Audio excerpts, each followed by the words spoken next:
na gusto niyo ba malaman, sasagot din. O alam niyo ba na si ano ko talaga, o, wala nang tanong yan. Statement agad.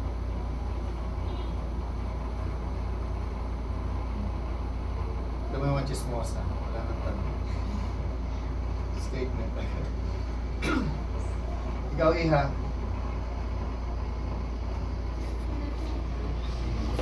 Wala nang tanong. O, game na kayo, ha?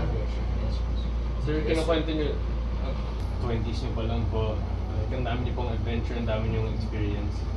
What made you decide po to, di naman settle down, pero to get married, have your own family? Actually, nung nag-asawa naman ako, tuloy-tuloy pa rin ako. Buntis nga asawa ko, sa bakon tuloy.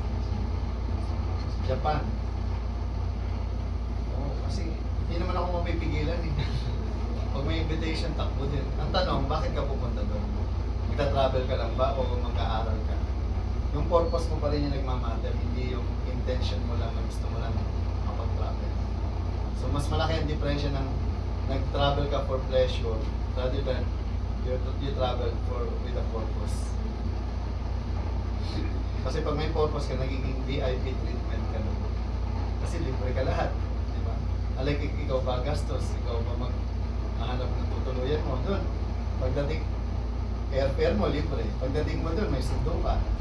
Pagdating mo doon, may tutulugan ka libre. May pagkain ka. Imimit mo pa yung pinakamatataas ng mga tao. Mag-aaral ka pa. Marami ka magiging kaibigan kagad. Hindi mo na kailangan makilala sa mga tao. So, ayaw mo ba yung gano'n? Kaya marami akong friends sa iba't ibang bansa. Diba, kaysa yung nag-travel ka lang. O ano ngayon, may purpose ba? Marami nagyayabang, oy, travel. Ang tanong, may naging kaibigan ka ba sa lugar na yon? May ginawa ka bang makabuluhan? Nag-talk ka ba? Marami may inspire ka ba doon? Nag-gets nyo? Yun yung point. Kaya magsibab na kayo at magbuti kayo para maging mabuti kayong tao. Ibaanin mo ang iyong kagalingan at kabataan kung hindi mo naman gagamitin sa kabutihan. When did you Project, ganda-ganda ng boses mo eh. when did you like realize na yung calling mo? So, like Wala pa nung bata ako. As in as early as siguro 7. Ano kasi ako, misfits level. So I don't follow the norms. Hindi ako naniniwala sa traditional na pamamaraan. Parang pag ito sinabi, yun na yung tama. Ito na yung dapat gawin. Kaya nga makulit ako ng bata eh. Hindi ako mapakali. Ang kulit mo, masamang tao ka na. Huh? Hindi ibig sabihin makulit ka, masamang tao ka na. Makulit ka kasi expressive ka. May gusto kang art na gustong ilabas pero pinagbabawalan ng matatanda. Ay, tumahimik ka dyan. Ang daldal ko eh. Gusto ko express eh. Okay, di nung elementary sa klase namin, ako lang kinuhang speaker nung graduation tsaka nung anong tawag ka? Recognition day. 3 beses pa. Sabi ko, ba't di nyo kunin yung first honor? Eh, hindi kasi siya magandang halimbawa eh. Nag-asawa ng maaga, okay pa. Tapos magnanakaw pa. Ngayon, kilalang budol. Ano mo yung mga gano'n na sabi ko, kaya sa talk, huwag niyo musgahan ng bata kasi makulit siya. Kasi problema ng educational system natin, ang basihan natin ng katalinuhan at galing ay ang exam. Maraming bata ang magagaling pero hindi kailangan ng math, hindi kailangan ng science. Artist yan eh, hiwalay nyo.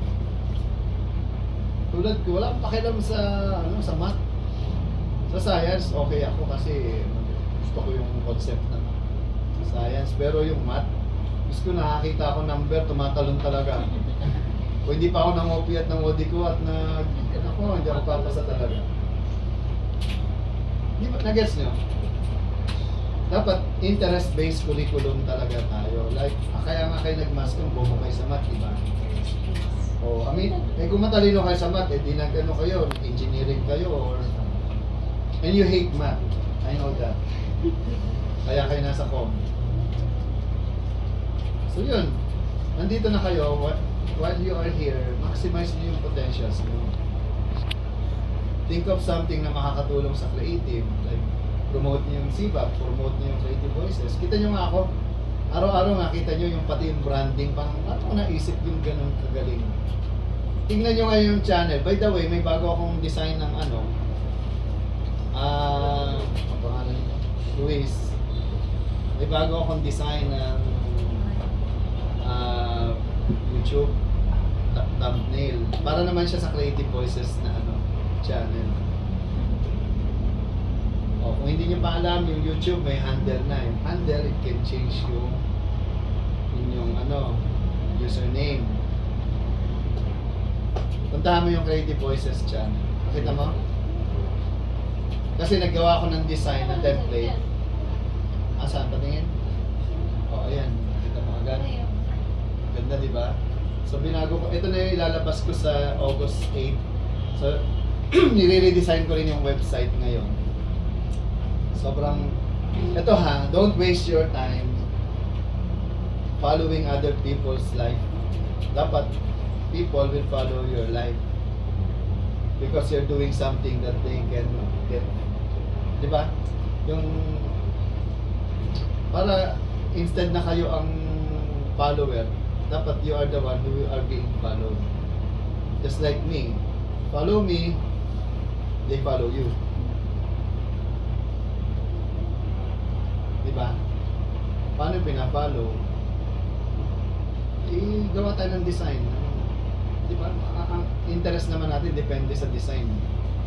Mapansin nyo, yung branding, anong mas pipiliin nyo? Yung, halimbawa, yung design ng cellphone, iPhone or OnePlus, for example.